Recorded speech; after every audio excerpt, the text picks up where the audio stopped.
says we're live. Oh, crap. No, but Country Wayne is live, apparently. Yeah, so. All right. Well, anyways. Anyway, just start talking. Yo, monkeys, it's me, DDP Diamond Dallas Page. And you, monkey, you're listening to the Potsy and Tito Show. And that's not a bad thing, monkey. That's a good thing. Bang!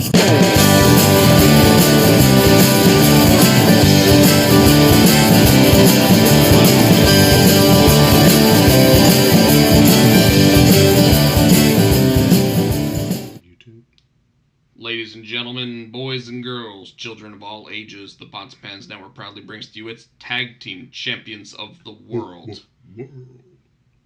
The Road Dogg Tino Gray. That's me. The badass Rob Potsy Potchak. That's him. That's this guy. The Potsy and Tino Show. As always, our theme song is brought to you by Adam's House Cats, called The Wrestling Songs, available on iTunes for the low price of 99 cents. And thank you to Diamond Dallas Page, the master of the Diamond Cutter. Bang! For that little intro. Tino, we did an episode last night. We did it live. We did it.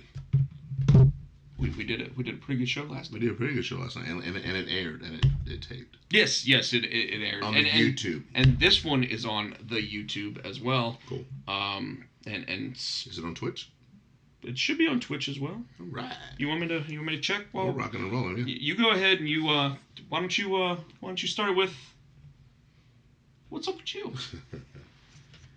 Not a whole lot. What did we do this weekend? I worked, and then this weekend I had to catch up on all my wrestling. I had to catch up on the AEW, which pissed me off.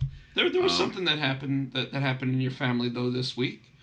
There's a couple things. Matthew's birthday is Wednesday. Yeah, but your daughter also didn't learn how to cook. Well, she learned how to cook. She's just ADD, and I guarantee you that's exactly what happened. So she's in college now, and she was in their little kitchenette area of her dorm.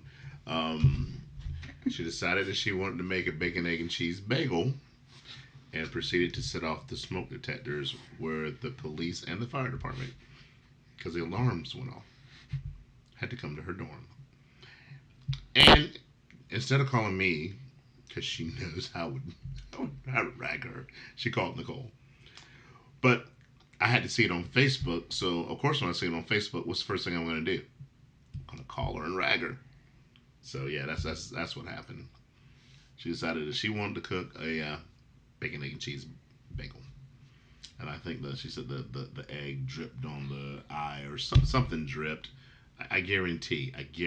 Knowing my daughter, she's on the instinct, the snap. She's and wasn't paying attention to what she was doing, and almost set her whole damn dorm on fire. But she also, like most kids these days, when the message got posted of the fact that she's the one that caused the entire dorm to have to go outside for a fire alarm. I hated that when I was in college. Her response though was, "It's a damn good sandwich." It was a damn good sandwich. So and I literally when I heard that, saw that, I saw Tino earlier tonight, and I was like, that's definitely your daughter. That's definitely your daughter. It was worth it, I guess. I guess. So I'm used to us. We're so small, and that one's huge. Oh, you want? Hold on, backwards. You want to? Can you switch that around? Make us? No, it's still about the same size. Oh.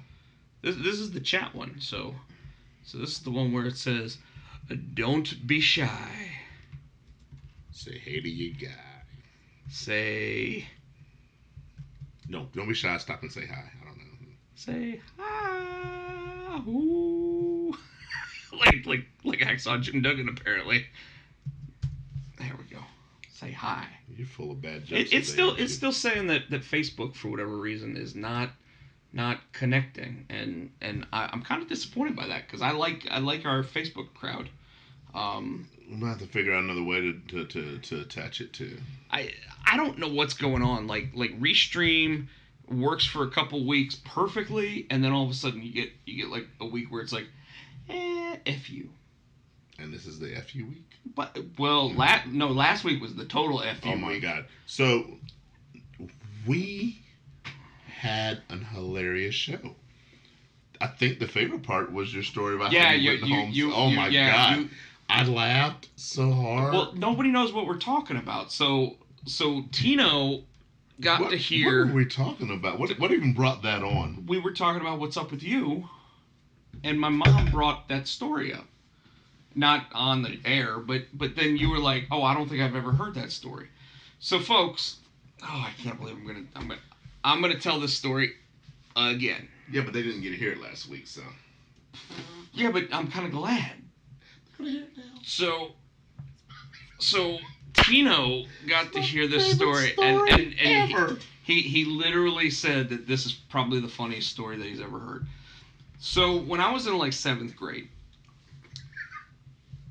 my school did not have doors on the stalls. So when you had to take a shit, you either... Huh? It says, hello, bro, yo. Bro-y-you-o? Hello. What's up, Marcelo? What's up?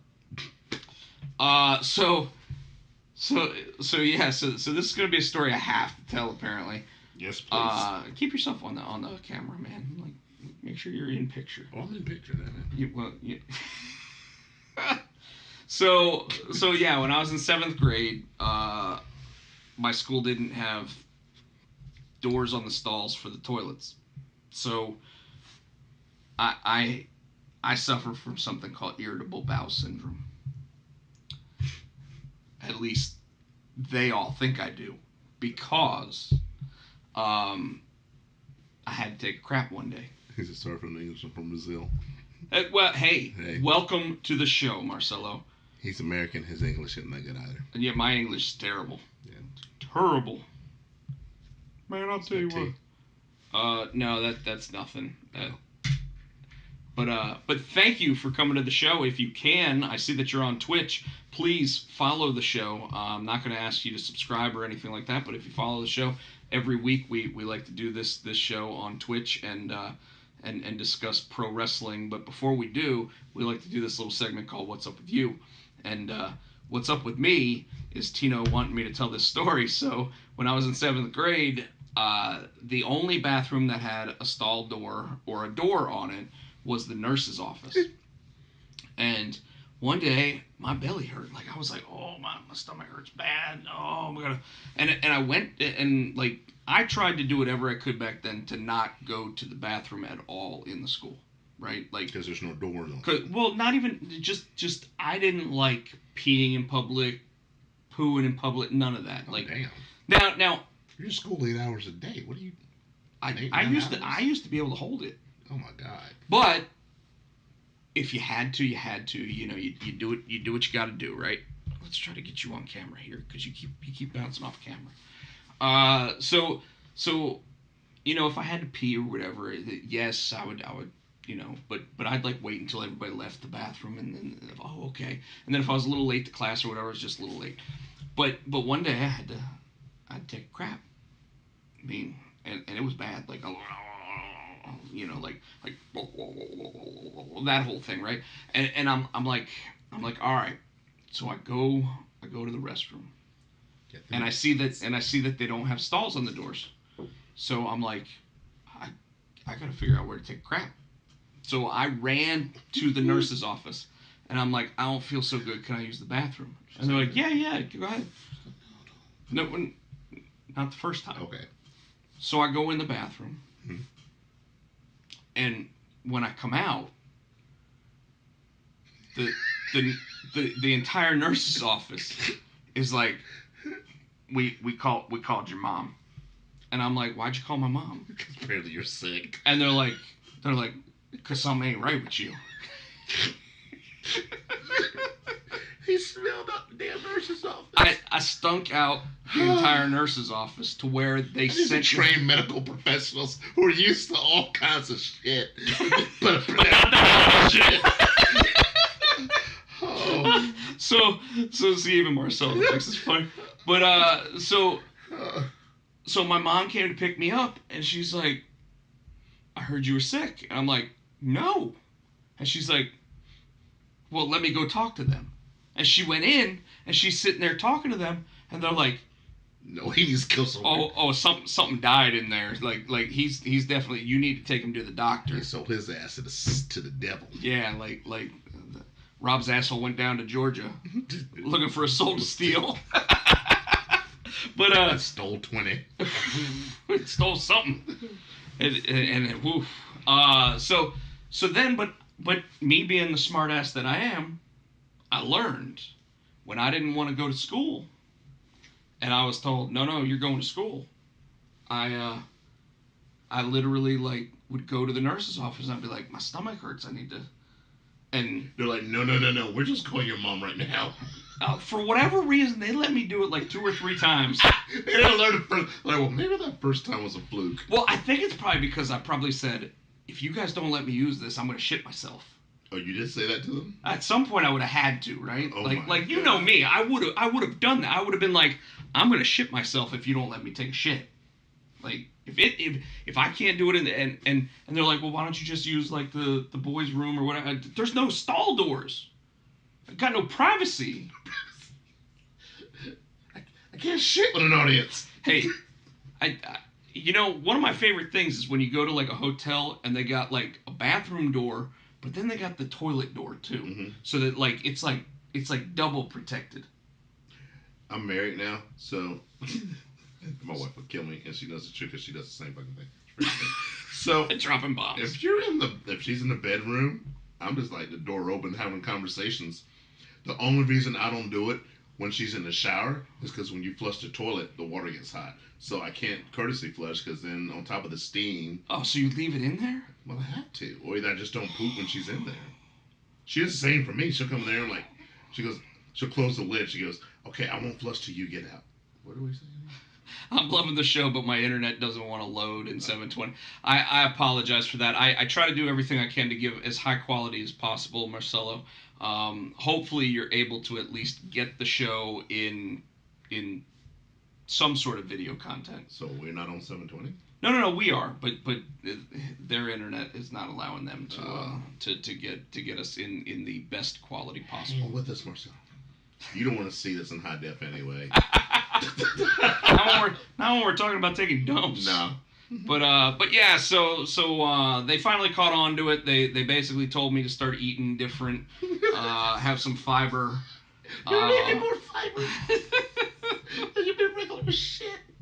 To regulate me. You need more cheese. Dude, they said stuff like I needed to take Pepto-Bismol, like I mean, like all different types of things. Tums. Well, I take Tums now. Are you kidding? Like, oh god. Well, but yeah, it was a learning experience. But I was able to get out of class when I wanted to, just by taking a shit. But they eventually caught on. You couldn't get out of class anymore. Right? Well, to be honest with you, I didn't want to be out of class. I just wanted to not have a bellyache. So. But you just said you knew how to get out of class. But I knew how when I wanted to. Oh, okay. You know, because there were obviously times where it's like, oh man, I didn't study for this test. I'm going to take shit. You know, like that's what you do. What we got? So he's laughing again. So, that's the kind of shit we talk about, literally and figuratively. Yes. And then we roll into wrestling. But so I don't know if this is your first time to show Marcelo. So like you said, this is we do the wrestling show, but like the first at least 10 minutes we try to do this "What's Up with You," where we catch up with what we've done during the week. It's not like we don't talk or text every day, but we want to let you guys know what we've done during the week. And sometimes we go off on tangents, like we did last Monday when it didn't record. And this story that you just heard condensed in 10 minutes. Oh, it went on for 30 minutes? Yeah, last time. Oh, my God. Last time, you had tears coming down. Tears, man. He had tears coming down. I had tears. I was cramped. I was in stitches. Well, see, I had cramps when I was in 7th grade, you know, so like. But yeah, that's one of the rare. Well, he broke me. And I did. He had me laughing so hard I was crying. Yeah, and I mean it's still funny. It is. It's you know. I guess you had to be there last week. You would have recorded. But ultimately, what I will say about it is that, like, I have no doubt, like, I am willing to sit there and embarrass myself like that. Oh, Tino does not want to embarrass himself like I that. will if anything comes up, but Well, if it comes out. it comes out. I've had plenty of times where I'm like, that's not a fart. I was driving home from work. I had to eat some damn chili for lunch, and I was like, oh, just you get right there, like, oh, that hurts, and I am like halfway home, and I'm like, I'm just gonna let this one out, and Whoa! I had to shampoo my car seats. It went through my pants. So see, I'm not scared. I'm not scared to embarrass myself. You never told me this story. Yeah, I got home. I was like, oh, I had to open the garage door, and like, so I'm in the garage. I came in the house through the garage, naked from the waist down. Nicole's like, "What are you doing?" I got open the washing machine. I'm like this. Open the washing machine. All right, I got. Since we're going there, since we've already gone there, I had to throw it. It was on the word. I got two more stories. Okay. And after tonight, unless somebody wants to piece these together into a best of Potsy and Tino show, these will never be heard from again. No. But so my brother-in-law and I one time were at the beach, and we're walking the beach, and I'm like, oh, my stomach starts to hurt, and I'm like, we're at least half a mile away from where we're staying at the beach, so there's no way to like get back to the house, and there's no public restrooms anywhere. So I get this harebrained idea: go into the ocean. You shit in the ocean. Oh my god. How late you coming? So a bidet. So when you hear that song "Cake by the Ocean," oh damn. Yeah, I'm gonna tell you right now, the red eye is real. Saltwater, enemas, you don't want any part of that. It was.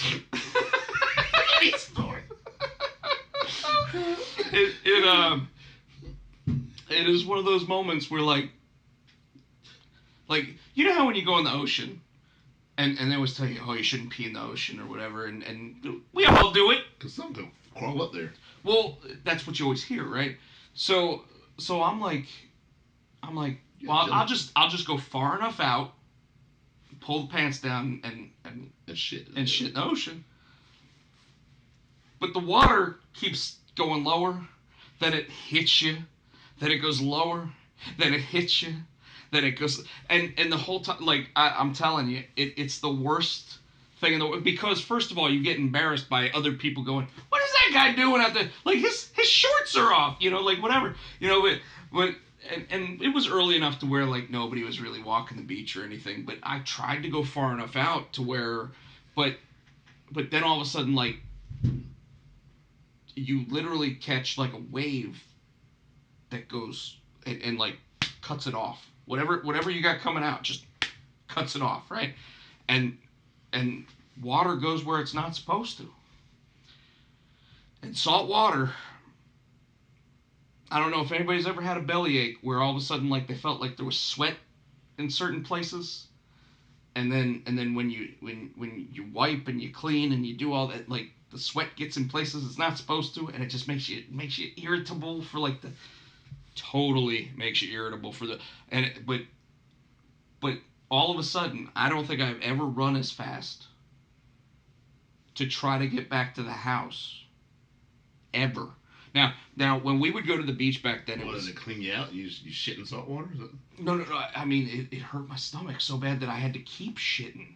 Oh damn. So like it, and I don't even know if this is funny anymore, but we used to stay at this giant like beach house with, like, all my cousins and aunts and uncles and everything else. Well, there's only like 3 bathrooms on the 3 floors. So I got back and I'm sitting there, I'm holding my stomach because I'm like, somebody better get out of there. Somebody better get out of there. Like, and I run all the way up, the bathroom's being used. Run to the middle level, bathroom's being used. Run all the way down to the bottom again, bathroom's being used. Finally, the person gets out of the bathroom and on the bottom level, and I run in there and I pull down my pants, and it's like everywhere. You didn't get in the toilet. It hit the toilet, but it hit all of the toilet, like outside, inside, everything, and oh God. So I literally, right after that, spent like the next 30 minutes in that bathroom cleaning the bathroom before I finally just went, I'm just taking a shower. Like, I finally finished. My stomach finally like started to settle. I completely washed myself with not salt water, and I was like, oh my God. Like, I mean, I was sweating buckets. I was like, oh, this is the worst feeling ever.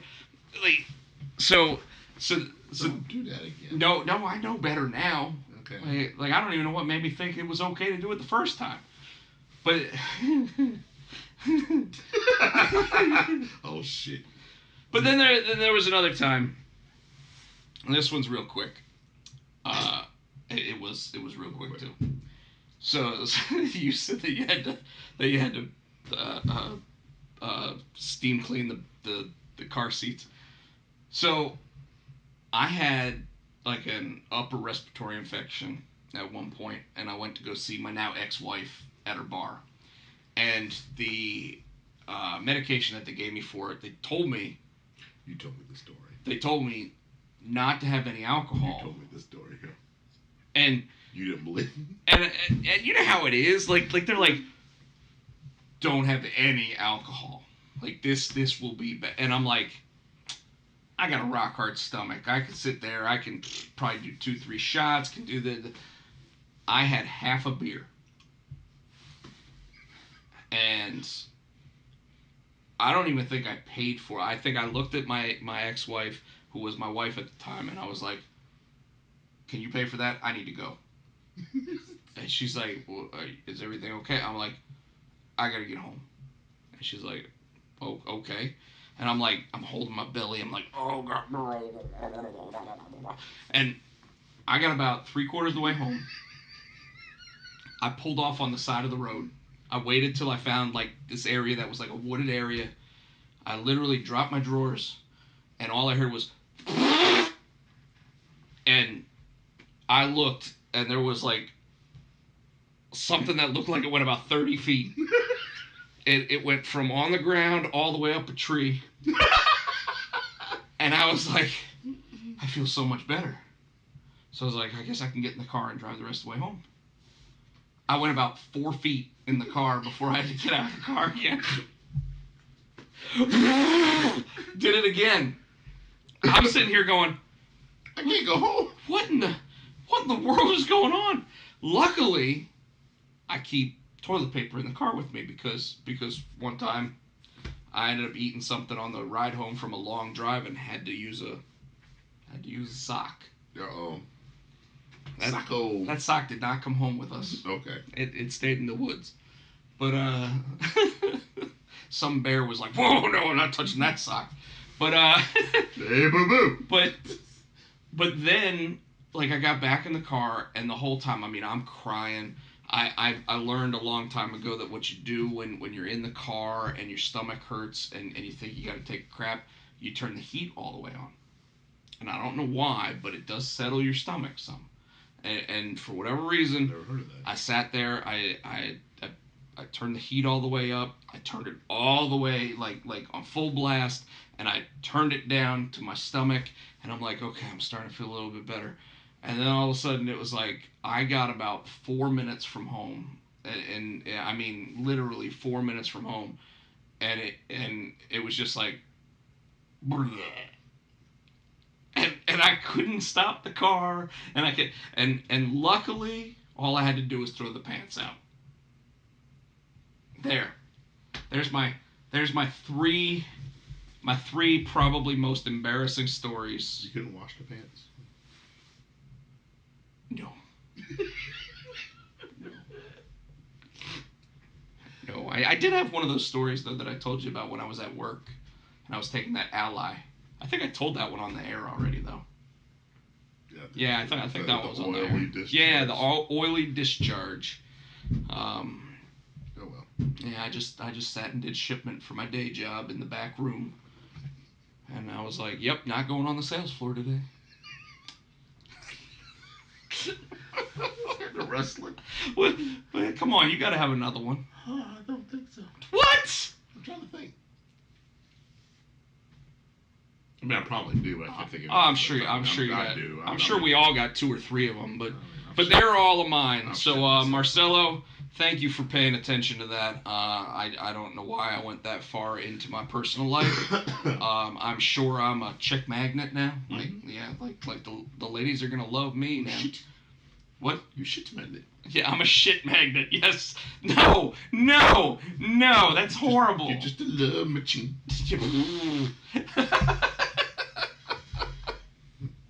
Oh, jeez Louise. Whew. So. What did we not talk about last night? Hold on. Oh, sorry. One more thing that's up with me. What's up with you? Tomorrow is the last day to be part of the Junior High Horrors Indiegogo. Oh, shit. That Tino still has yet to contribute to. I forgot. So Indiegogo gives you the option of extending it for 30 days.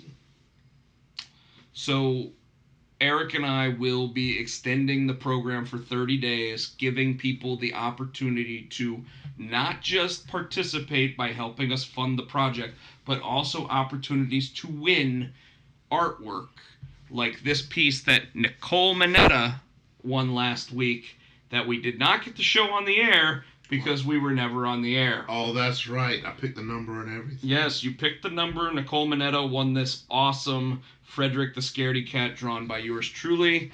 And I even showed the original artwork from my Junior High Horrors Strangest Thingies parody book that will be coming out probably January of 2021. It's going to be fully colored by Eric Kent, the artist of Junior High Horrors. He's doing a bang-up job on that. So now that we're back on topics... This is 28 hours left. 28, yeah, 1 day. 1 day. Huh? Yeah, 1 day left. What the hell are you rushing me for? What the... So tonight, everybody that participates on the Indiegogo Junior High Horrors All Ages Coloring Book platform, Tino will match all of your deals. You keep saying that every week and every week. Well, so far nobody's actually done one, so you haven't had to match. 2 copies, 1 color, 1 black and white. Times are tough in the Gray House. I'm gonna buy one of these because I love you. I will go ahead and say, for anybody that is interested in participating, if you are a teacher, if you are a librarian, if you are a comic book store owner, let me go ahead and say right now, one of the best options on there, especially if you want something to have as an activity during... That one? Yeah, that one works. During... No, I'm saying that's the best one, the digital color. Well, I mean, it's the quickest, easiest, and we will make sure that they get it before Halloween, is the digital version of the book, $10. You can print it out as often as you want to, and you can let all the kids that come up to your library, your schoolroom, or of course your comic book store be able to print out, color them themselves, and do whatever they want with that, which is pretty awesome. Obviously we also have one of the other really nice ones on there. You can send 5 copies to your favorite children's hospital, which I think is a major one. What are you doing? What are you laughing at? Nothing else. What are you laughing at? Nothing. I was looking. Why are you laughing at it, though? I'm not, because I'm like trying to figure it We're out. trying to get Tino to actually participate with it right now. I'm doing it right now. He says he's doing it right now. But last week he said he was doing it right now. Payment. What is it asking me to do? It's asking you to pick which kind you want. You want to... I don't know. Go to a different one. Oh, that's the one that doesn't work right. Yeah, you can't do that one. You got to do a different one. That's why there's issues with it. Anyways, we'll get Tino to do it at the end of the episode or after the episode's off the air, just to make sure that he does. But Tino, it's been a pretty big week. It has been a pretty with big week. Professional wrestling. It has. So last night, you can look at our YouTube, youtube.com/Rob Potchak. You can go on there and actually watch our immediate our immediate thoughts on SummerSlam. So we're not really going to jump into SummerSlam at all, but we will talk a little bit about NXT TakeOver. Yes. We'll talk a little bit about AEW. We will talk a little bit about AEW. We will talk a little bit about SmackDown.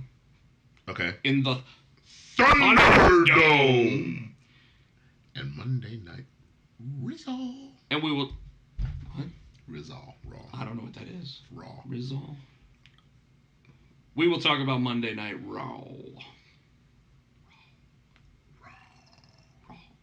So why don't we go ahead and start with? Might as well start with SmackDown, do it chronological. Yeah, I guess we could do that. We didn't really talk about NXT from last week, but I guess with the takeover, we really don't. Or we could talk about it all at once because it kind of led into it. Yeah. So, but we can start with SmackDown. SmackDown was the first episode with the Thunderdome experience in the Amway Center in Orlando, Florida, and we got to see one Joseph Park and one Sanjay Dutt. Sanjay Dutt on that one? Yeah, Sanjay Dutt was on there, man. He was backstage and I knew he was backstage tonight. He was backstage at the other one too. So we get an experience with lots of TNA guys, but the Joseph Park moment was hilarious because as we got to see, AJ Styles went up against Jeff Hardy and lost. And lost the Intercontinental Championship. Now, this was after Jeff Hardy at the beginning of the episode got beat up and hurt his knee. Hurt. Well, that's because AJ Styles. So what happened in the beginning of Raw? Excuse me, SmackDown. I'm sorry, we're on SmackDown. Retribution came out and stormed the ring. The SmackDown guys came out. Well, the beginning actually started with Mr. McMahon in the ring. I talked about it last night. Went on a rant. If you want to see one of the Potsy rants, please check it out. It was pretty good. It was epic. It was pretty good. It explained exactly why I hated the moment between Mr. McMahon and The Fiend. But then Braun Strowman shows up. After Braun Strowman shows up, then you had the moment with Retribution. And then the SmackDown locker room clears it up. The Miz. No. My favorite part about that the Retribution is like Retribution gets in the ring. And Braun Strowman just stares them all down. Bray looks at Braun and goes, and the lights go out. No. Before that, though, they look at each other and they both go like this. And I thought they were going to team up, but then... And then Braun gets ready, and then he looks over at Bray, and Bray's like, bye-bye. And then just lights go out, lights come back on, the Fiend is gone, and Braun's like, what the fudge? And so they jump, but then I was going to say, in that melee... Jeff Hardy's got his back turned, and AJ kicks him in the back of the leg. Yeah. So that's how he hurt his leg. And then after most of that happened, then the Miz shows up and slides into the ring to be part of it, and you're like, right. Okay. And he's like this, and all bowed up. They're already out of the ring. Miz comes in all bowed up like he's gonna do something. I'm like, sit your ass down. Yeah, exactly. So we still don't know more about the Retribution storyline. We don't know who's in charge. We don't know what they really want. I had a theory about it, and I saw you put it on Facebook last night. Well, we'll get to that. I guess. But you took. Well, we already said who we thought came back. It was going to come back and everything else at SummerSlam. But I said because it was dressed in black. What if it's him? And you're like, yeah. And then you put it on Facebook. You didn't give me credit. I put it. Well, everybody knows that we're a like mind here. Oh. So not at all. but if you notice, like someone else posted right after that, they're like, you realize that he always wears all black, right? And I'm like, yeah, but anyways. and like you were just trying to say CM Punk is the leader of Retribution. No. But Jeff Hardy ends up winning the Intercontinental Championship. AJ Styles goes to the back. And Joseph Park's like this, and AJ's like, I thought you knew the analytics on it. He's pushed everything off the table. It just knocks everything over. So good. Like, I miss Joseph Park all of a sudden. Like, I never thought that I was gonna give a shit about him not being in TNA, but he's comical. He is hilarious. I wonder if they're gonna ever get him. I know he's a backstage producer, but I wonder if we'll get him in the ring. I truly thought that before they brought Jeff Hardy in, they were gonna have Joseph Park in the ring as the analytics guy, and then he was gonna put the mask on when AJ wasn't looking, and he was going to attack him, and that would have been amazing. I would love to see Abyss in the Fiend. That's what I'm saying. Well, I would have been okay with Abyss showing up to take down AJ and then setting his sights on the Fiend later. I'm totally okay with that. Maybe even joining forces with the Fiend for a while, just because like he realizes that he's even more of a supernatural character, so that's why he would join him. That kind of thing, whatever the case might be. Okay. And then last night we also talked about the Sonya Deville Mandy Rose, where I truly felt that they really kind of botched how that match played out, only because Mandy came out begging Sonya to consider being friends again. Sonya called her a bitch. Then they go right into the match, and Mandy explodes on her without ever really having provocation to do the explosion, but not having that moment where she really sits there and goes, please give me a chance, let us do, and then her just slapping her in the face or whatever. And we talked about that. We talked about that, yeah. Why I thought it played out. It made sense to me. I can see your part, but I think it made sense the way that it played out. So all that's really what happened on SmackDown. Yeah. Not much else. They're not really doing anything with the tag team belts over there. I mean, that Shinsuke and Cesaro have them right now. Shinzaro, if you will. But let's get to TakeOver. Well, we should probably if you want to do TakeOver, we can do TakeOver. We can do AEW first. Oh, we'll do AEW. You know, like AEW, Saturday Night Dynamite. I didn't get to see it all because of damn TNT basketball. TNT has the NBA, which is why they put it on Saturday to begin with. I think they did it on purpose, that they knew that the basketball wasn't going to be over at 6 o'clock, but they wanted to make it seem like they were going to have 6 to 8 as their block, but they really wanted that 6:30 to 8:30 time frame, because they really wanted to bite into NXT's takeover, especially since it was such a big takeover. I mean, takeover 30. But right? I don't think it touched it. Well, I don't think so either. But you had Dark Order 3, 4, 5 or 4, 5, 6 or whatever versus the Elite.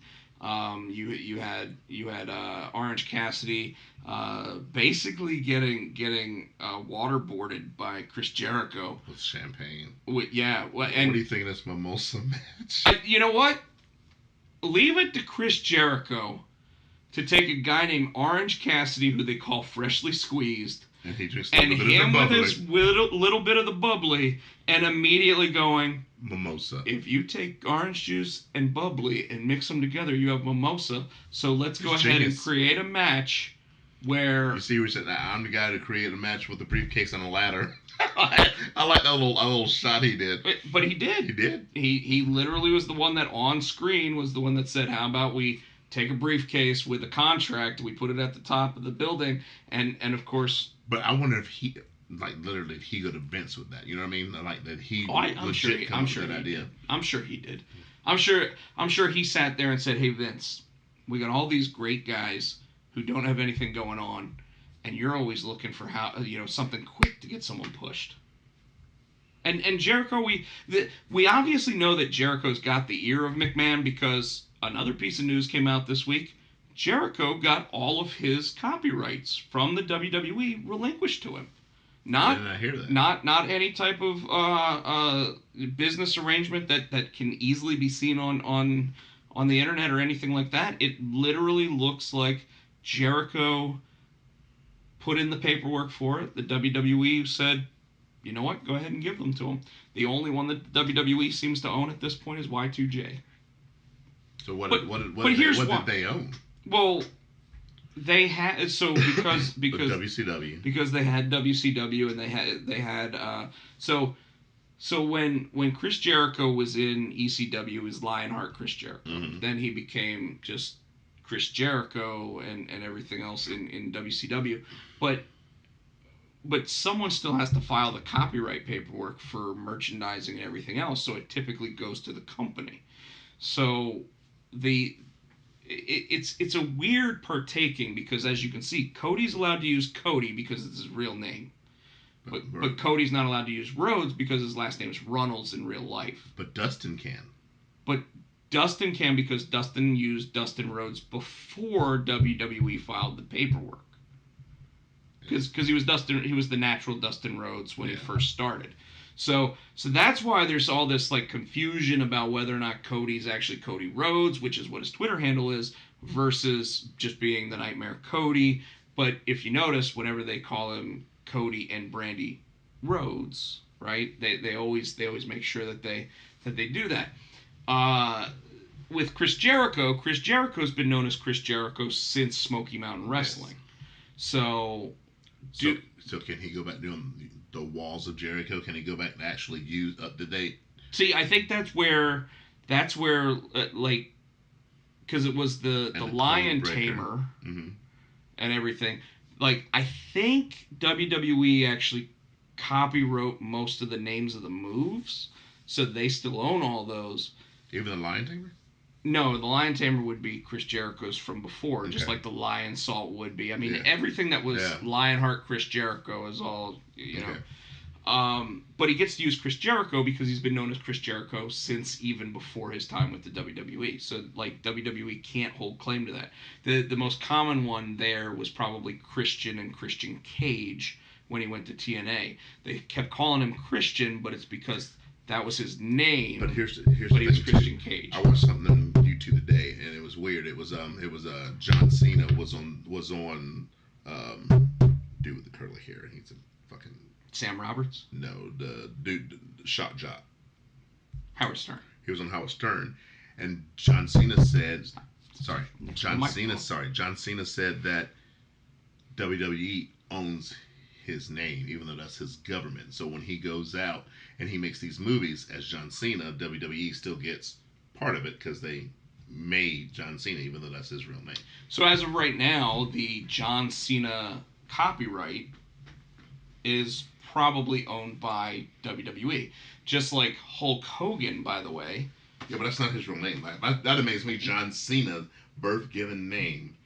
Well, WWE owns. Well, he has a contract with them for name and likeness. Okay. So as long as they do, now see, this is why the Chris Jericho, having it relinquished to Chris Jericho, allows him to be Chris Jericho in any way, shape, or form, and monetize more than just the name. John Cena at this point, he is John Cena, but what if it was spelled a little differently, like Dave Bautista, right? Like Batista and Dave Batista are trademark copyright WWE, which is the more recognized pronunciation and visual of his name, right? So there's a lot of funkiness when it comes to copyright law and everything else. But as long as John Cena's associated with the WWE, I see no reason why it won't look like he's in association with WWE. And Howard Stern was asking, well, that doesn't bother you? And he's like, no. He said, before this, he said, I was mowing the lawn at the golf course. He said, this guy gave me my start, made me who I am. Of course, I don't have any problem with him getting a little kickback from it. He made me, you know what I'm saying? So, and I agree with that. And let's just think about it. It's a little kickback is probably 5% of everything John Cena earns now that John Cena has become a household name that was created from the WWE, right? So think about that he's basically going, I'm okay with them using my name, likeness, everything else, because I would be nothing without that. And that's how most of these people should look at it. But same thing with Rock. Same thing with But Dwayne Johnson. chances are, what it really ends up coming down to is that the WWE is probably his agent, right? So Well, he, of course, this was years ago because he still had the spinner belt when his interview was done. well, sure, but Yeah. but I mean, like I bet that he uses their firm to be Oh, his yeah, agent, yeah. which means he's probably giving no more than what an agent would make to help get him roles and help get him. So what about The appearances. Rock? You think The Rock's doing the same thing? No, I know that The Rock is not anymore. In fact, The Rock's company is now overseeing people like Henry Cavill, the guy that played Superman. Mm-hmm. So at this point, but the WWE owns The Rock. Yeah. So for him to and you could see when Dwayne Johnson was trying to do everything without The Rock name, it wasn't really going as far as it could. He didn't really do anything with because it's always Dwayne The Rock Johnson. No. He tried to be Dwayne Johnson. Which movie? Oh man. Well, his first 3 or 4 films were actually produced by WWE, Yeah. so he was just The Rock, like Scorpion King. But then Walking Tall. But even that, Walking Tall was produced by WWE, I think. It wasn't until God, there was a really bad one that he was in with Sarah Michelle Gellar. Basically when they told him he needed to be smaller, when they told him he needed to actually try to be an actor, and it wasn't until he finally just embraced it and said, you know what, F off, I'm The Rock as well as I am Dwayne Johnson. And that's when he started having his resurgence with the WWE and everything else. And you can see that both him, John Cena, everything else, like let's be real. We saw the ice cream bars commercial last night for WWE, And CM Punk still doesn't have one. And CM Punk doesn't have one, but John Cena does, and John Cena's not even a wrestler for WWE right now. Now he's under contract, and Becky Lynch is under contract. Roman Reigns is under contract, and who was the 4th one? Don't remember. Stone Cold? Was it Stone Cold? Yeah, Stone Cold. Yeah, so all 4 of those guys have contracts with the WWE. All 4 of those guys. Becky Lynch being the man. But you know that John Cena is getting paid for that. So even if he's giving the WWE 5% of what he makes from his movies and whatever, everything that the WWE puts him in, like video games and everything else, without him even having to show up anymore, yeah, he's got to be making that money back. Oh, yeah. Maybe even more. And he still has T-shirts. Like, he's wrestled 1 match all year. And he'll come back with a new T-shirt. And he's got a T-shirt. So anyways, so AEW though, going back to that, I loved the segment with Orange Cassidy and Chris Jericho. Chris Jericho sitting there coming up with the mimosa. What was it called? I can't remember. The mimosa match, and him going, so what do you say, Orange? What do you say? And he goes.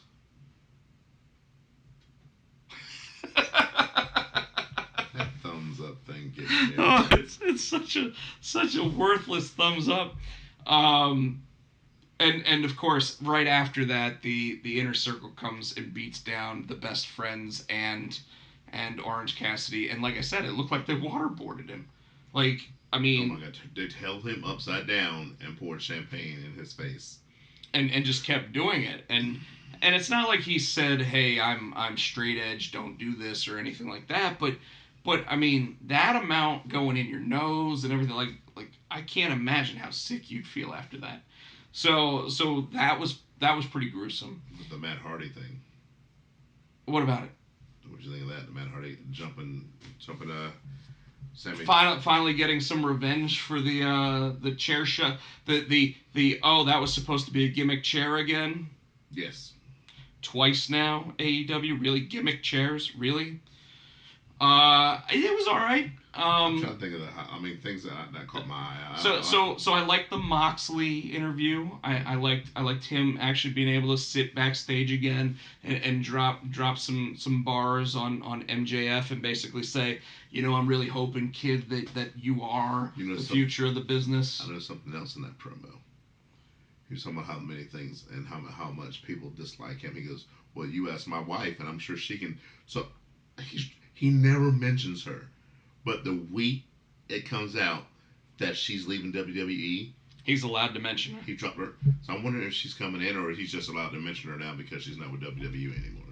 I mean, I think she's on her way there, but if I were her, I would truly, Tino, I would take offers.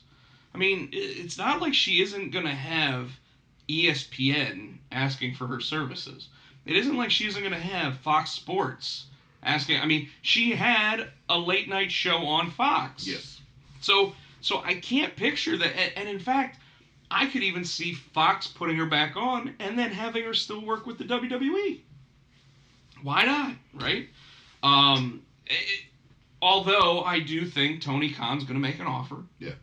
And she's going to be either the backstage reporter or they're going to give her an after hours or a YouTube show where she talks about AEW wrestling. I think that's the most ideal and most expected moment there, and I do think that's what we can anticipate. What else we got? Darby Allin. Yeah, Darby Allin versus Brian Cage and the guy that was dressed up like Darby Allin. Yeah, that was good. I'm trying to think of some of the tag team match, but I think the highlight of the night. Well, I liked FTW or FTR. I keep calling him FTW. With Tully Blanchard. FTR, Tully Blanchard coming out with him wearing the satin jacket that said FTR on it. You see the end of that interview that they had. He said they were kissing up to Hangman, and at the end of that, he said, "Fear the revolution." So is that what they're going to settle on FTR standing for? We all know it's F the revival. Well, it's not F the revival. It's for the revival, because they are the revival, right? So, but now they are the revolution. So I'm okay with that. I think they're finally getting to show who they are.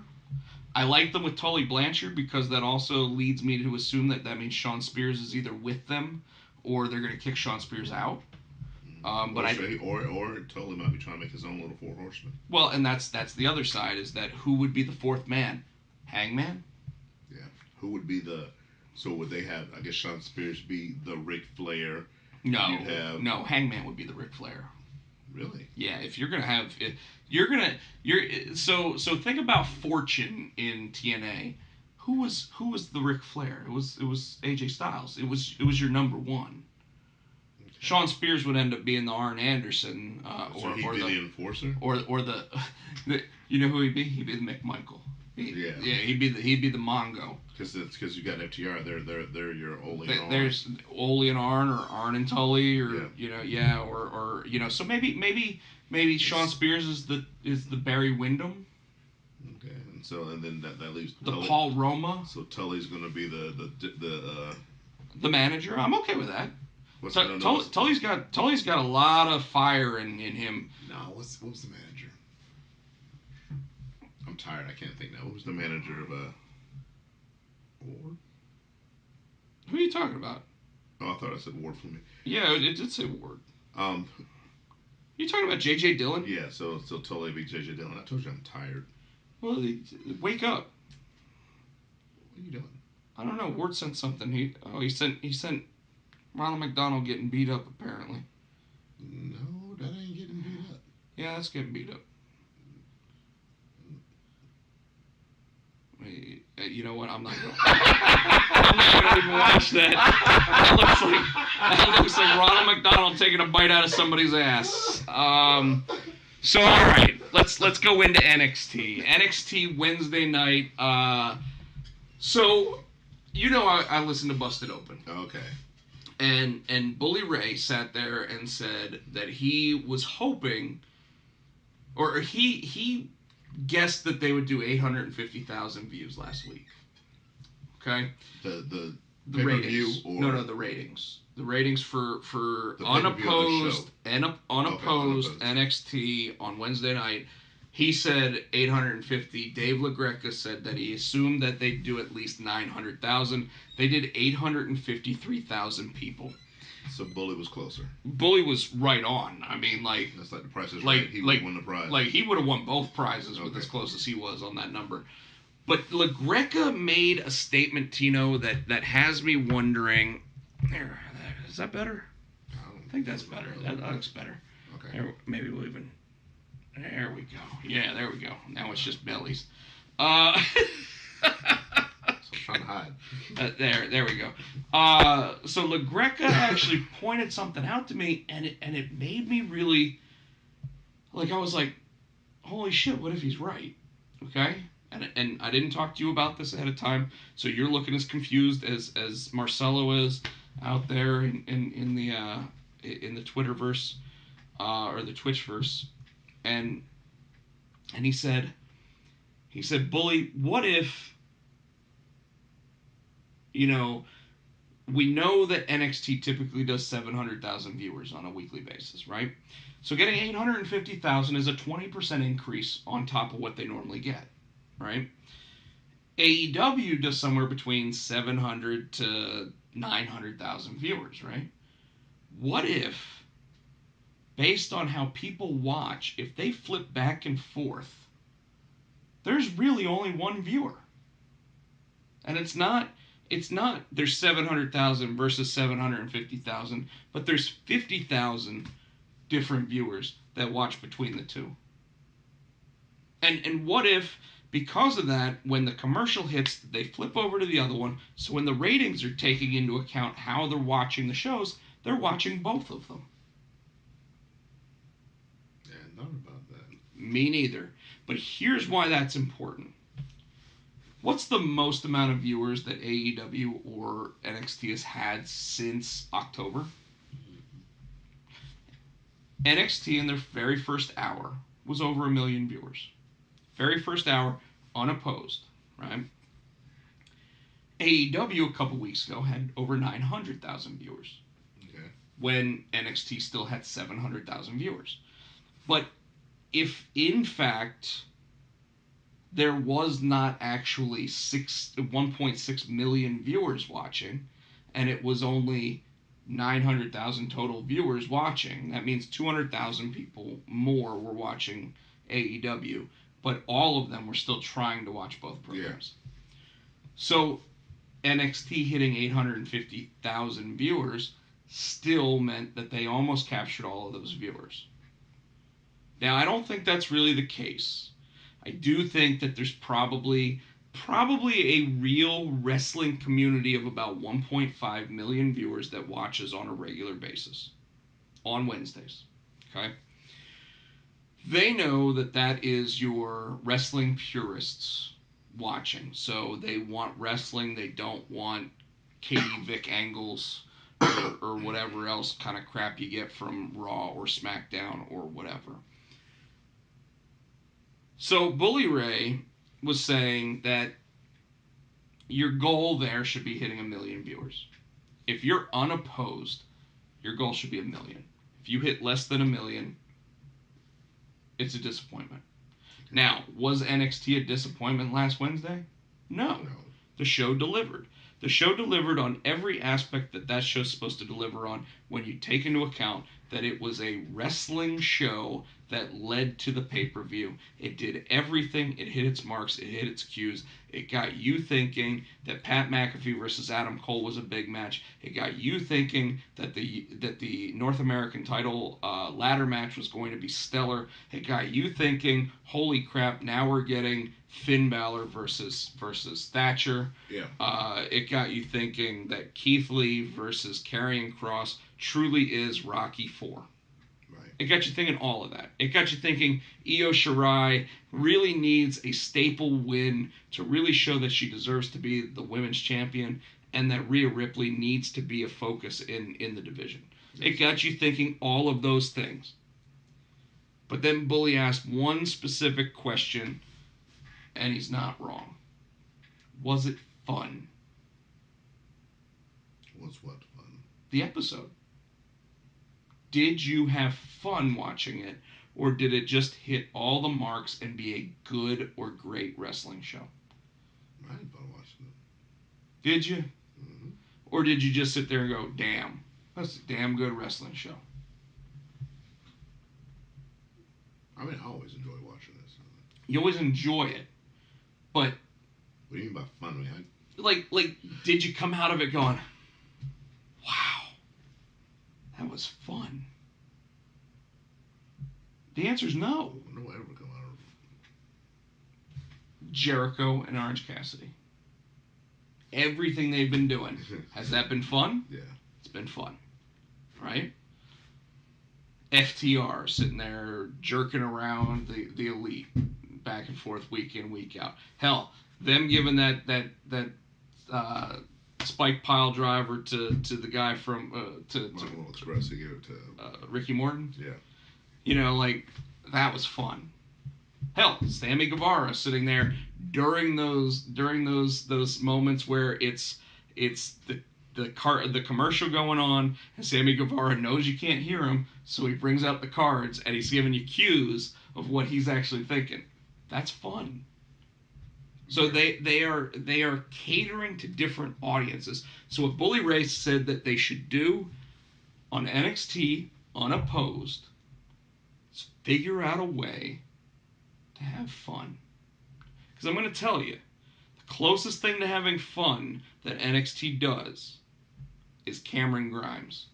And he's not fun, he's annoying as shit, which is why he's the perfect heel. He's not fun.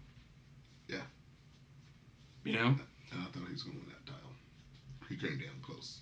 He did multiple times.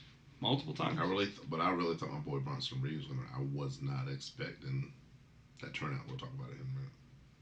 No, but so for them to gain roughly 150,000 viewers from the AEW Wednesday night crowd, I think is a victory. Yes. But they should have done more to try to grab that audience, and I don't think they did. Mm-hmm. And it's okay to go after your own audience, but you want as many eyes watching your pay-per-view on Saturday night as you can possibly get, and I don't think you get that by just catering to your audience. And Pat McAfee wasn't fun that night. No. Pat McAfee was annoying that night. That night he was annoying. He did his job. He was annoying. But so I want them, and I don't want them to go over the edge with it. You know, I don't want them to you know, suddenly have blow up dolls and shit like that on NXT. No, I'm not saying that. Just like you said, just have fun. But you know, like, if you had any like, Shotzi Blackheart is probably the closest thing to having fun on NXT, and I don't find her all that fun. Casey Catanzaro was fun when she climbed up that ring rope and actually, like, you know, like, climb into the ring. That was it. But that was it. There's no more fun. Everything's work, the business, being a pro wrestler, and wrestling your match. And of course, we didn't even get Retribution on NXT. I'm trying to think of anything that's fun. There isn't. The closest thing to fun we've gotten recently was Dexter Lumis with Roderick Strong. And that was fun. That was fun. But that's the closest thing. And Roddy going into shrinking is really Kyle. So okay, so NXT TakeOver. Yes. I don't even know what the order of the matches was. I'm so tired, I can't think. Yeah, let's just talk about the matches we need to talk about. Io Shirai versus Dakota Kai was a solid match, but I still think that Io Shirai needs to cement herself as the women's champion, and I don't think they've done that with her. They're not going to until she faces Rhea. Well, and I don't know if she's going to face Rhea because Rhea's going to be up against Mercedes Martinez. But if you notice at the end of that match, where she came out and she helped clear the ring. Love just shut up. Where she came out and cleared the ring. If you notice, Io's in the ring with the belt, but you see Rhea in the background just glaring at her. Of course, because we know that Rhea wants the belt back. I mean, she lost it. She never really got the attempt to go after it again. I mean, obviously when she did against Charlotte and Io Shirai snuck out with the win. So I mean, that should be something that builds over time, but they haven't even really touched upon it. You know? because now they're trying to throw her into that match, and the two tall girls, I guess, they're trying to do. So we'll wait and see what happens there. Yeah, I guess you're right. So, but Io Shirai wins that match. Like I said, solid match, but it didn't look like she was dominant and a worthy champion to me. And I guess that's why people like Tegan Nox and Dakota Kai actually have a chance of winning those matches. Because I would not buy Dakota Kai beating Rhea Ripley for the women's championship, but at least going into this match, you're actually sitting there going, "Damn, they've built up Dakota Kai pretty well. Okay, I can see her actually possibly going after this title and maybe walking out with a chicken shit heel win." Yeah. Yeah. The ladder match. The ladder match. Bronson Reed is a stud. And that's why I was expecting him to go. So my top Did two. you see his gear? The Bam Bam Bigelow. Bam Bam Bigelow awesome. gear. That was awesome. And apparently he's also talked to Mark Henry backstage and asked if he could use old Mark Henry gear like as the design. So don't be surprised if all of a sudden you see 3 giant circles on his back. Nice. Yeah. Nice. And it probably will say like thick. Yeah. Or boy. B-O-I. B-O-I. Cameron Grimes, annoying as anything, man. Like, I can't stand him. And it's perfect for him. But I'm going to tell you right now, I don't see him being on the main rosters. Nah, he's gonna be relegated to NXT. I literally see him being the Mia Yim of the men's NXT. I think they're gonna call it Mia too, because I think that was part of the reason why Keith didn't want to go for long. I don't think that has anything to do with why Keith didn't want to go. Yeah, he said he didn't want to go because he didn't want to leave Mia. Yeah, but right now they're always in Florida. Yeah. So what's it matter? That's why I said Ciampa should go, and now they've announced Ciampa's going to be back. So, speaking kind of that and talking about Keith Lee carrying Cross, I really didn't like the end of the match. No. It kind of ended out of nowhere, and You never saw it coming. That wasn't SummerSlam. But we end up finding out that Karrion Kross won the match after early in the match suffering a separated shoulder. I didn't know that. And Triple H even went as far as to talk about how with the separated shoulder he was lifting Keith Lee up with that arm and throwing him around the ring, which is pretty damn impressive, all things considered. But I think that why it ended like it did. I think that's exactly why it ended the way that it did. I think he probably said, "I can't go anymore. We got to go home." And Keith Lee already knew what the plan was going to be for him, so it's not like Keith Lee can go over and drop the title on Wednesday night because he's already got plans, right? So Karrion Kross goes over. Scarlett comes in the ring, helps him out. They slaps him in the chest a few times. Without a belt. I mean, you did it. You like who the hell? She's like a succubus, man. I love it.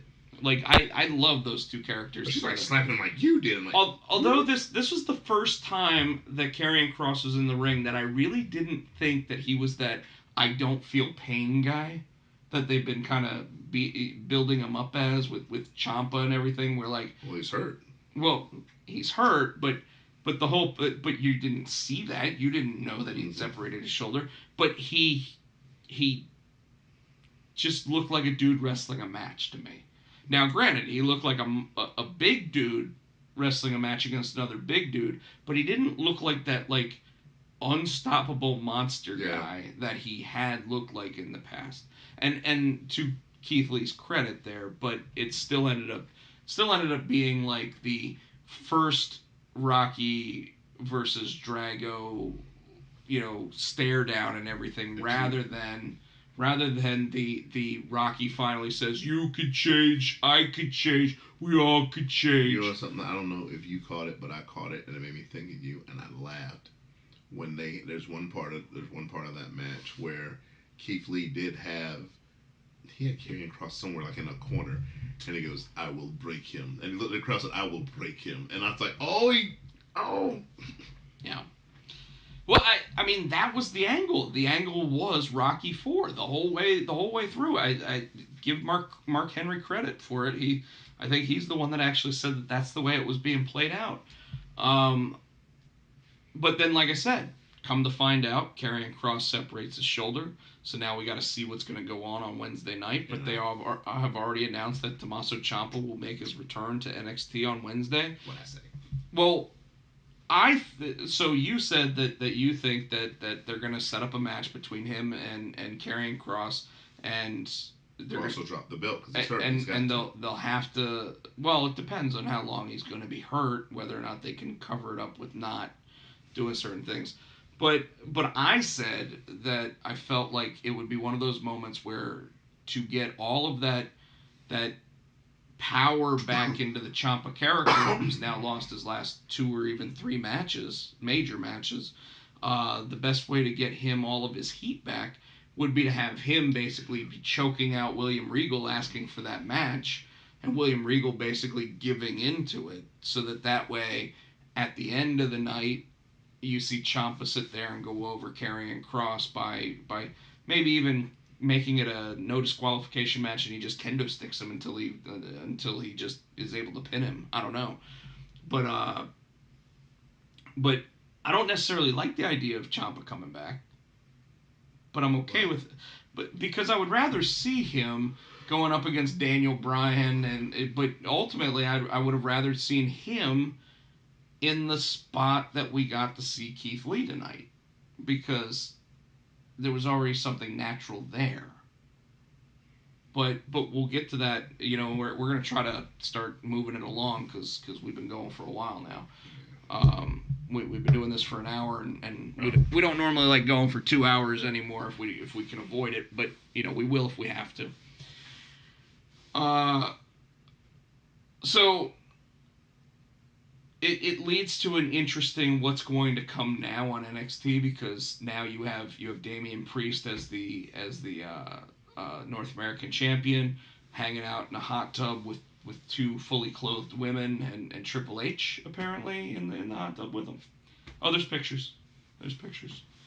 He wasn't actually in the hot tub, but he was pointing at him, because you know Triple H always takes that picture with his kids with the titles. So of course Damian Priest got the championship, and Triple H is like that outside the. Though it would have been even funnier if he had gotten in the hot tub. So we already talked about SummerSlam, but real quick, we'll just quickly say again, you never saw it coming. Roman Reigns makes his return to WWE wearing a shirt that says "Wreck everyone, then leave." I think he's going to be the leader of Retribution. It's looking likely that he's going to be either the leader of Retribution or affiliated in some way. Even tonight at the end of Raw, it did look like one of the guys had pretty dark arms in a fully black outfit, and was covering up his face. And all I want to do is hear him go, "It was me, Austin. Oh, God. It was me." No, I'm kidding. But so Raw, we get Apollo Crews versus Bobby Lashley in an arm wrestling match, and I loved it. I loved every minute of it. They brought Mark Henry out to sit there and have this arm wrestling match. World's strongest man. Like nobody's gonna mess with him. Although Bobby tried. I don't think Bobby wants any part about it. I would have loved it, and I think Mark Henry would be all for that. But once again, who was in that ring? Can you just keep going? So let's start at the beginning of the show. Drew McIntyre comes out, says if Randy wants another match against him, sure, because you never saw it coming, Randy. Never saw that end coming.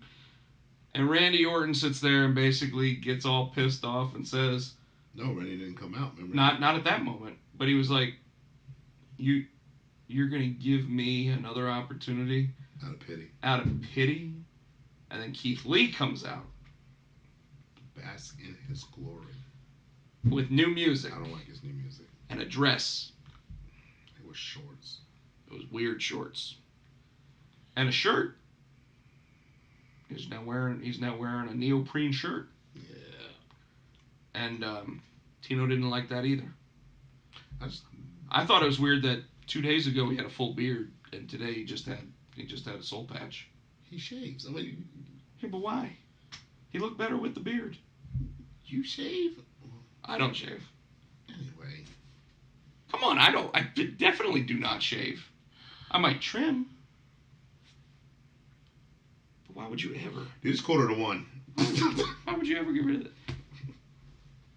So why don't you talk about what you liked? Speed it along. You. You're on the air too. I like the fact that we're gonna have Shayna Baszler and Nia. Nia. That's what I said. I told you I'm getting tired. Nia Jax as a tag team going against the golden role models for the tag team titles on Sunday. You remember that they're called the Golden Role Models, but you can't remember Nia Jax. Yeah. Wow. Yeah. But who called that they were gonna put Shayna and Nia Jax together? This guy. No, you didn't. I said it last week. I said No, if they put you those two did together- not. No, you did not. did. You said they were going to put Asuka and Shayna Baszler together. Don't you even lie. No. And by the way, that wasn't on the air. Each. But I'm going to tell you who said it tonight was how much you want to bet they put Nia Jax and Shayna Baszler together and they make the two of them go after those women's championships. And they did. And they did it in almost the same way that I said they were going to do it. Almost. You know what they need now though? They need Pat Buck to be their manager. Shut up. him wearing his salmon pants down to the ring and being their manager. So again, MVP tried to break up Cedric Alexander and Ricochet. I think that's going to happen Sunday. I really think that either next Sunday or Monday, Alexander's going to join them. I don't know. What if Ricochet ended up joining them? I was about to say that'd be a swerve. Yeah, I'd be happier with that because if you remember, Cedric Alexander as it went to Black actually said, "I already told you I'm not doing it" or whatever, and it's and speaking of Black, what about Aleister Black? Oh, on the I forgot KO about show. that. On the KO show, with the eye patch, with the Carl Ouellet eye patch. not even it literally was like electrical tape over his eye, like And a black checker with electrical tape. he had like it is just tape going around the side of his head, and He faked the dizzy spell. he faked a dizzy spell. He went down to one knee. Kevin Owens, being the baby face, sits there, tries to help him out. Kevin Owens don't need to be a babyface anymore. He keeps getting his ass kicked. Well, he needs to start winning some damn matches, is what he needs to do. But he is putting over everybody, man. He put over Aquaman. Yeah. You know, but then what happens? He gets A black mask. he gets the Oh yeah, the elbow. Judas the Judas effect. effect. Judas effect. And then he gets the black mask. Then he got the black mass. Yeah. And then Aleister Black just left. And you're like, Is he heel? oh, Aleister Black just went heel, baby. But I still he has to get revenge on Seth. And if you do that, you can't have two heels facing each other. Well, you keep saying you can't have two heels facing each other. Well, Vince doesn't like heels, But but we face got- doesn't like face. But we had Shayna Baszler versus Nia Jax. They're heel, both of them. I think Shayna though. I think they're Shayna pushing her to- suddenly is a babyface. Yeah, you're not wrong. But when they first started facing each other, they were both heels. Hmm. So all right. So Randy Orton ends up getting pissed off at Drew McIntyre, kicking him a couple times in the head. Drew McIntyre showed that Shawn Michaels isn't the only one that can get up from a boot to the head. Drew ends up taking two. Oh yeah, two at one time. And later on comes down to the ring and has to sell it. Like he scares Randy off. Don't know how he scared him off when he's sitting there going, you know. But then he got a shit kicked out on the end. But then Randy came up and kicked him in the head again. And now, Tino, what did I say was going to happen at the beginning of the night? I said, how much you want to bet Keith Lee's going to find himself against Randy Orton at Payback instead of that championship match. He's taking. You did not. He's like a kid. You did not. You sound like a damn kid. Yeah. Yeah, what? Yeah. I was the one that said it. Sure.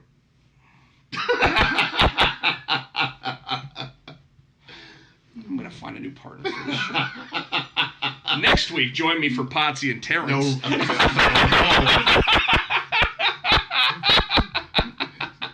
Yeah. Might even bring back the turd. Who knows? Because I don't page you say, what's your address? And then never show up. I'll come get you. I got company. I can't come. No, don't even go there. You are so punchy right now, my friend. In fact, I might not even let you take us out tonight because damn. Because you're gonna mess it up. Oh wow. I'll probably mess it up too. At this point. No, but I was almost thinking that you were right that they still. Well, no, they don't have time now. I was thinking, what if you were right and Drew came back and it was a 3-way for the title? Well, they've already got one other 3-way for the Yeah. title because last night after Roman Reigns returned, you mentioned as soon as I saw you tonight, hey, did you hear that they've already announced Roman Reigns versus the Fiend for the Universal title? And I said, how much you want to bet they're going to add Braun to that? And he goes, no, it doesn't make any sense. And they did. And then even without a storyline, they've already added Braun to that match. And I said that because we all knew that Braun was a placeholder for Roman, so I think Roman's going to get the belt back. You think it's too soon? I think they're going to put that belt on Roman. Well, it depends. It depends on the level, and I've been thinking about this since you said that. It depends on what his character is at this point. If he's just the big dog and this is my yard and blah, blah, blah, I'm just right back where I was and... No. Give me an effing break. I don't need him wearing the friggin' flak jacket. I don't need the same Shield music anymore. But I don't think they were. I don't remember if we were on or off here last time when I said this. I think it's going to be the same thing as, and I think that's when I was saying that he could be the leader of the faction. It's the same thing as Die Rocky Die. Yeah, that was last night. Yeah, Roman gets hurt. I don't know if I said it on the air or if we were off air. But it's the same thing as Die Rocky Die. Roman gets hurt. He comes back as a heel in a faction, and he comes back because people are booing him anyway. So they might as well turn him. Well, they might as well see what he does with his own charisma. And if that means... I think if they let him loose, he could do it. I think he could take that ball and run with it. I think so, too. I think that, since he was at home with family, got new teeth, apparently, Randy Orton even made fun of that. I didn't even notice that. Randy Orton made fun of that on Instagram, apparently. Which, last week, I was sitting there on the episode that never aired, that if they were smart, they would have Randy Orton versus Roman Reigns and have Roman Reigns go, trying to be the babyface to save the honor of Ric Flair. And suddenly those two are feuding on Instagram, and it just would have made sense. But at the same time, if they're turning Roman heel, I'm all for it. If they're turning him tweener, I'm still kind of all for it because some people cheer him, some people boo him. Like you said like John Cena. But John Cena's not really a tweener though. I mean, they still try to push him as a face. They always pushed him as a baby face, but every so often he'd be like, "You want to see me have ruthless aggression?" And we'd all be like, "Not really, John." But no, we don't want to see that anymore. But as Peacemaker in Suicide Squad, I do want to see you be the douchey Captain America, which is the character he's playing. So I'm totally cool with that for some reason. But like in this moment with Roman, I want to see him actually live or die by what Roman Reigns is able to do, not by being told, here's your script, go out there and say suffer and succotash. Yeah. It's time to unleash the big dog. Let's see what. Yeah, exactly. Sink or swim. Yeah, Sink or swim. And how they launched him out there like out of a gun on SummerSlam. He came out, speared the Fiend, sat there and 15 chair shots. It felt like yes, just beat him down and was saying things like you'd have been nothing if it wasn't for me sitting at home. About Braun Strowman, like you only got this title because I wasn't here, like that. By the way, that's totally heel, but it also makes me think that based on the retribution idea that these guys are pissed off at mainstream WWE stuff, that's why Roman could fit in with that faction and be like, you forgot about me. Yeah. And because they wrote me off TV because I said I didn't want to be here during this time, now I have to come back and actually regain my dominance by showing you exactly how dominant I really am. And then we also discussed about being a new age Samoan SWAT team too, because you can have Roman, you can have you can have Joe Roman, you can have Joe, you can have the Usos, you can have Nia, you can have The Rock's daughter. I don't think you have Nia anymore if she's on Raw with it mixed up in that tag team. Well, but Joe's on Raw. That's true too. You know, and they're showing up on both shows. That's true. You know, and the reason why I think that they even kind of started throwing in some more hints about Roman possibly being involved was Samoan wise. Joe did say that his sources were starting to give him information as to whether or not they were going to show up, and that would apply if we're talking about Samoans actually being involved with this. But I do think that it's the possibility of having someone like The Rock's daughter show up. Yeah. Or maybe because of the privilege that Dominic's been giving, talking about tonight with the match and getting beaten down by Retribution, that could be part of it. That they're pissed off that someone who is a second generation wrestler who has no experience and hasn't paid his dues, although we've seen seen that Dominic has paid his dues now. I mean, like the only thing that he needs to do now to really be part of the industry and be accepted is take thumbtacks. You're absolutely right. So I think we're getting closer to the Retribution thing. I wouldn't be surprised if we actually see at Payback Retribution make a major appearance. You think they'll unmask at Payback? I think we may see one of them unmasked. Like, I'm just waiting for someone to get caught and have the mask pulled off. But no, you made a good point too. Now that I think about it, with the three-way dance they're doing, and you said it's also no holds bar, which I think is no disqualification. Which means it's okay for Retribution to come in and help Roman win that belt. Yeah, and if Roman is going straight up, full out heel, that's the best way to do it. Like, because right now, if you're pro WWE, you're anti-Retribution, right? It's an NWA thing. NWA? NWO. NWO. NWO. Yeah. I think that it's the whole. That's what they did. You know, they had WCW and they had NWO. So I'm wondering. Well, that was they tried the invasion angle. That was Bischoff trying to really make it like we're gonna have these two wrestling, because they even started doing NWO pay-per-views. Yeah, so I'm wondering. Well, I got little Retribution, but I wonder if that's what we're gonna try to end up doing with this damn Raw After Dark, too. If they're gonna make it its own. I don't know. Entity. I just I don't like Raw. I noticed this week the Raw Underground was I keep saying After Dark. Yeah, was a lot less of the episode than it looked like it had been the first couple weeks. Well, you got Shane's he ain't got time now. He's writing. He's writing for 6 hours before the show goes on the air. But you know, like Dolph Ziggler getting lawn darted out of the Underground match twice.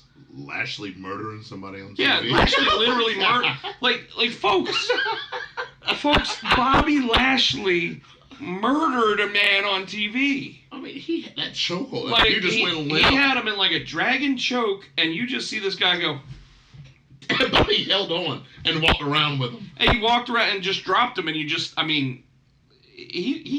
felt like a rag doll. Like, he was dead. Dead. Dead. All right, not really. So don't go calling the police on Bobby Lashley. But pretty damn close. Because we were both like, oh my God. I thought he broke his neck. Like, bro sold. Okay? Like... But I wonder if he sold. I think he... You think he knocked him out? I think he got choked out. I don't think he was sold. Shane's sitting there saying, all right, Bobby, you're actually going to choke this guy out. He doesn't know it, but you're going to choke it. Like, he knows you're going to put him in the chokehold, but you're going to actually choke him out. And Bobby's like, got it, boss. Hey, so, what's up? We got Carson Woodard in the house with us as we're getting ready to finish up, but he wants to go ahead and say, I think Underground could be interesting if they made it the last hour of Raw and tried to do something different with their show format. And Carson, I think you're absolutely right, and I think that's what they've done, but they know that they've got to still put on a serious Raw main event, which is kind of what they did tonight with Dominic and Ray versus Seth and Murphy. Give it its own show like they did with 205 Live. Well, and that's just it. Tino makes a good point there, Carson, and I wouldn't mind your opinion if you wanna keep dropping comments in on here. Why not make Raw Underground and just call it WWE Underground and put it on as like a 1 hour program on the WWE network instead, which would even allow them to cancel 205 Live and have this as a staple of, wow, let's go ahead and make it look a little more like the realism and the UFC and the MMA style. No ropes on the rings. No real like go ahead and come up with rules specific to the format. Because so far the referee just goes, hey, you're done. Yeah. Hey, Dolph Ziggler just got kicked out of the ring. He didn't lose, but he's done. We Go can't to the next defend one. himself anymore. Yeah. Well, Dolph could still defend himself. It's just he got lawn darted out. He looked like Rey Mysterio. Woo! But they lawn darted Rey Mysterio again. By the way, I forgot to tell you into the. No. I heard you say it. Yeah. So I actually kind of like the idea of Raw Underground. I think what they'd have to do is actually ask specific wrestlers, hey, would you like to be a part of this? But I would, like I said, I would move it to its own little thing, call it WWE Underground, and maybe even make it some of the younger wrestlers that don't typically have anything to do with the major programming, and get some more mat technician wrestling experience and everything else. But then they could bring up Timothy Thatcher there, to kind of. Oh God.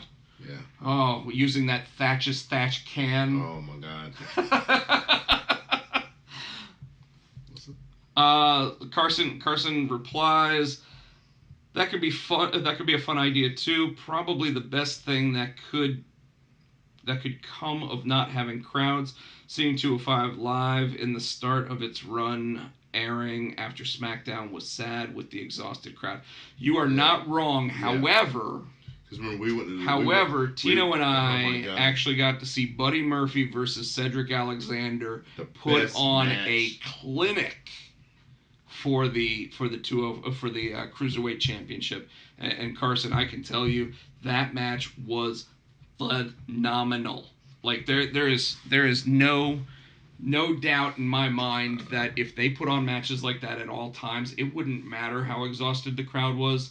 They'd be like, I'm staying till the end. And I think that was because we thought about getting up and leaving. Yeah.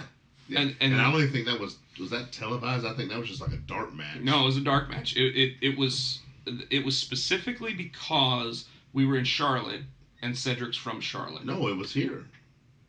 It was here. It was in Raleigh. Oh, that's right. That's right. But it's because Cedric is a North Carolina native that they put that match on. I do love 205 stuff. Very, very underrated roster. You are not wrong. Yeah. I mean, look at what Drake Maverick's done since he left being the 205 general manager. Drew Gulak. I mean, you've got. Yeah, well, Drew Gulak is a pet project of Daniel Bryan's. You can tell, like, and it's not just because he's the trainer of Daniel Bryan or whatever the case might be, but like Daniel Bryan has an eye on these talents. Even Tony Nese. Tony Nese, man, if they want to do something, they wasted Tony Nese. Tony Nese, Ali. Yeah. You know, Mufasa. Yeah. Mufasa. They truly have some of the best cruiserweight talent in the world. Enzo. They don't have Enzo. What? They did have Enzo. They had Enzo. They got rid of Enzo, and then they brought in some great talent. That's what they did. Enzo. But I don't. No, don't ever. No, it's like you say it 3 times, he's gonna show back up. Enzo. Oh, jeez. You are punchy. They need to bring him back as a manager or somebody's mouthpiece. What do you say? The run Neville had was great while it lasted too. Yes. You are not wrong. Yes. In fact, I'm kind of shocked to see him not being on AEW. He was the bastard. What was he? The bastard Pac. Was he with? That was AEW. Yeah. Where the hell has he been? Don't know. I think he went back to England. Oh damn. But I could be wrong. He may be one of the talents that just was like, I'm not going to wrestle What during if he this. comes back as part of Retribution? No, he won't. He's working for AEW. Unless he got fired. Like, but yeah, Carson, you are not wrong. Neville really was one of the best cruiserweights to ever lace up, especially for WWE. Mm-mm. You said he wasn't one of the best cruiserweights to lace I up? thought he was the best. He was one of No. Austin Aries. You forgot about Austin Aries. No, he had that package. They would show his package. Remember? Start that again. Every week they would show Austin Aries' package. Don't start that again. And it led everyone to understanding that he was the greatest cruiserweight of all time. The greatest man that ever lived. What was it? The greatest man that ever lived, yeah. And then, of course, he left WWE. He became the title hunter or whatever. Oh, yeah, he won a bunch of titles, yeah. And now he's gone. Where did he go? Yeah, so. Just gone. In fact, man, could you imagine him versus Neville? Oh, God. That might have been the greatest match that ever lived. This is the greatest match. That would have been awesome. Dream match. That would have been a dream match. And it would have been a dream match we never would have anticipated. Just like Neville versus Cedric Alexander, Neville versus Buddy Murphy. I mean, look at how good Buddy Murphy is. And yet, we never get to see him actually wrestle a match anymore. And this is what I'm talking Angel Garza. Aquaman. Yeah. Andrade. Dude, I want them to bring down Walter over. Well, I know they announced in September they're coming back. Yeah. NXT UK will be back in September, which is excellent because we'll get to see Tony Storm again. We'll get to see Walter, and we'll get to see Imperium, and we'll get to see. Well, Imperium's the tag champs over. So NXT 2 of them are here, but the rest of them are and it's disappointing because there's travel bans, so they can't get from one side to the other. Like they can go home, but they can't come back. But I am digging the fact that AEW, and I think we discussed, I guess Billy Corgan's bankrupt, so now a lot of the NWA talent are coming over to AEW. Thunder Rosa showed up last night. Well, you said Thunder Rosa, and I said, wouldn't it be interesting if we got Mickie James's husband to show up? Well, would he show up on Raw? I mean on WWE or AEW? They're probably. Well, if I were to bring Nick Aldis in to WWE, to WWE, he'd be the main event. I think that I would bring him in first into a surprise entrant into the NXT Championship match. You know who else they could bring back too because he's under contract with the NWA? I'm afraid I got some bad news. Oh, is Stu Bennett actually under contract? Yeah, he's a commentator. What about Mr. Kennedy? He is. Yeah, he's with NWA. You know who I would bring? And James Storm. You know who I would bring back? And Eli Drake. You ever heard Eli Drake? He'd be good at You know who I would bring back, and nobody would see it coming? Who's that? Matt Morgan. The Blueprint. Yeah. You know, Stuttering Matt Morgan? Or? No. Okay. I would make him the monster that was in TNA. Carson, we have all missed NXT UK. I'm not exactly sure which match you were talking about the pre-show. Probably had to do with Neville. That type of stuff. Like those matches end up becoming. Hell, that's where we got Rhea Ripley. Where? She started in UK. NXT UK, absolutely. She was the first women's champion. Yes. She beat Toni Storm. Yes. Toni Storm's. Aries versus. You know what? It may have been. Aries versus. It may have been Aries versus Neville. Oh. Or it might have been. It was supposed to happen, and that's when Neville left.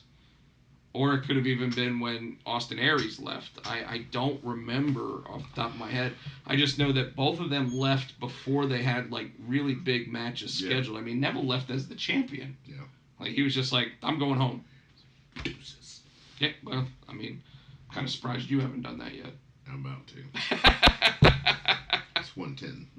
It's 110, but we got people actually asking us questions. So. I got a 30-minute drive. You get to just go in there. It's true, I do just get to. Well, right now I do, but you know, like in the next 3 months, who knows? Who knows? Who knows what my living situation is going to look like? So, all right. Carson, you could absolutely be correctly there, folks. For those not able to read Carson's comments, he basically said if he remembers correctly, the Austin Aries versus Neville match may have been Austin Aries' last WWE match. He could be right because that could be where he lost the cruiserweight title. Yeah. And Neville ended up going on a little bit of a run before he decided, I don't want this title anymore and I just want to leave. And then Enzo had that title and Enzo was like, I don't want this title anymore. I'm going to get fired. It really had a bad run on that title for a while. Like they should have brought Christian back for it. He could have worn the chicken costume. Is there still 201 Live? 205 Live? Yeah, on Friday nights. Who's champion? The Luchador. With the two other Luchadors. They're fighting Breezango. House Party? One of those? No. No, Io del Fantasma. That's right. Yeah, so wow. So yeah, he's the cruiserweight champion right now, but they show him on NXT because now with the 2-hour program, they're like, oh, let's have another title to sit there but they haven't defended that title. No. I think they're trying to get a Swerve. Swerve is who they're... Isaiah Swerve Scott? Yeah. Yeah, possibly. I'm not a fan of his. I haven't seen enough of him. It's just like a garbage gimmick. Yeah, like, why are they calling him the Swerve? That's the Big Show. No. Yeah, the Big Show's the Swerve. 1 week it's a babyface, next week it's a heel. I don't have any more. No, come on, that one was great. You'll like it. You'll like it tomorrow. You'll be like, you know what? Rob was right. That was a.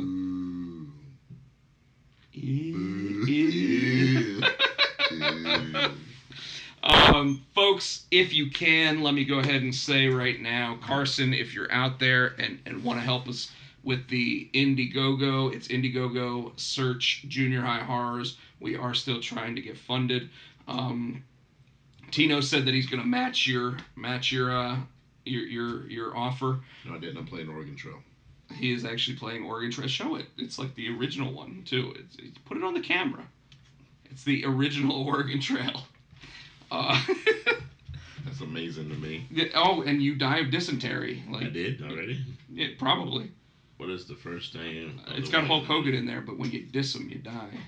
Dysentery. But he laughs at that, but not the Big Show joke. And you're not just laughing at it. You're like, oh, dude, you're like that one was good. That was good because that was good. Dysentery, I got that.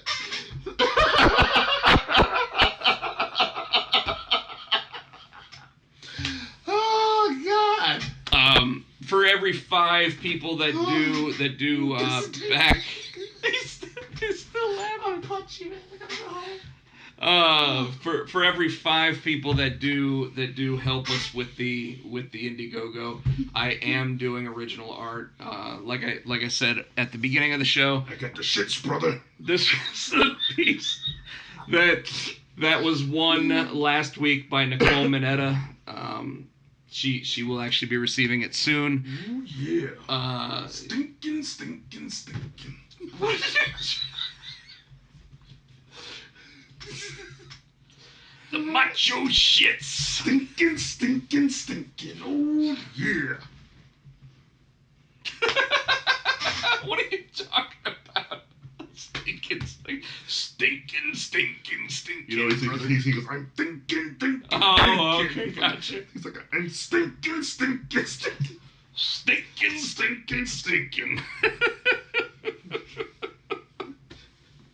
Like, Folks. Randy, you been in that bathroom, you alright? Oh, yeah.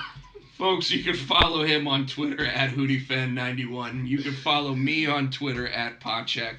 You can follow him on Instagram at SCTino. You can follow me on Instagram at Rob Potchak.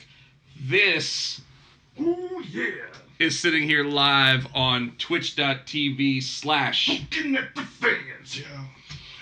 It's not a very good impression. I just want you to know. It's better than your Teddy Long. No, it is not. Yes, it is. No, my Teddy Long is like Teddy Long. No. Oh, yeah. Oh, yeah. What are you, Kool-Aid man? Oh, yeah. Oh, yeah. No, that's still the same comment. Adam's House Cats. Oh, well, I was gonna say, before we get done, player, we're gonna have us a 6-pack challenge match, and the winner of that goes on to face the Undertaker. So you're just hollering, you're not. But that's what he does. He hollering. Hollering. I mean, he even says holla, holla, holla, right? You started it. But,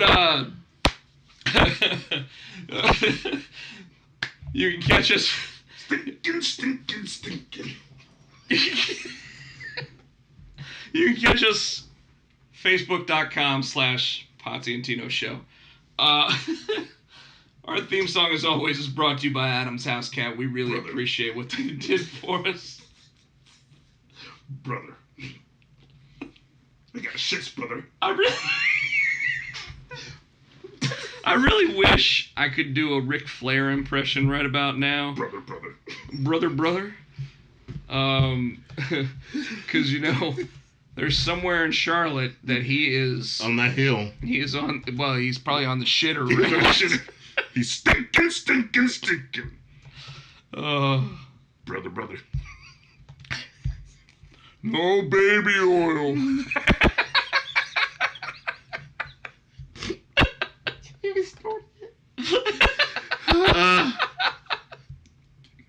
Now that was a good impression. That's a good Andre the Giant.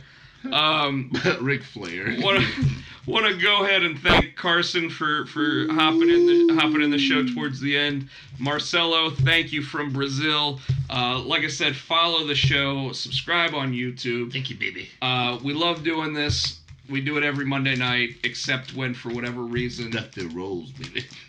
Re-thream doesn't want to thream the stream, baby. The thream, baby. The American stream. Last week with hard times, Daddy. Yeah, watching kick in the butt. Say, computer did your job, baby. Got it. You're gonna break the glass. So with that, let's hope Cody Rhodes, Arn Anderson, and Brandy are all okay after last week. And this guy from that high house out there in Charlotte, North Carolina, baby. Woo! Good night, everybody. Everybody wants to get hurt tomorrow, but I am the tower of power. Too sweet to be sour. Make you scream, oh! Like Jared Power. I am the greatest thing going today. Whether you like it or not, you better learn to love it. Because whether you like it or not, I am the greatest of all time. Woo! Tony Schiavone, to be the man, you've got to be the man. And I am the man. Woo!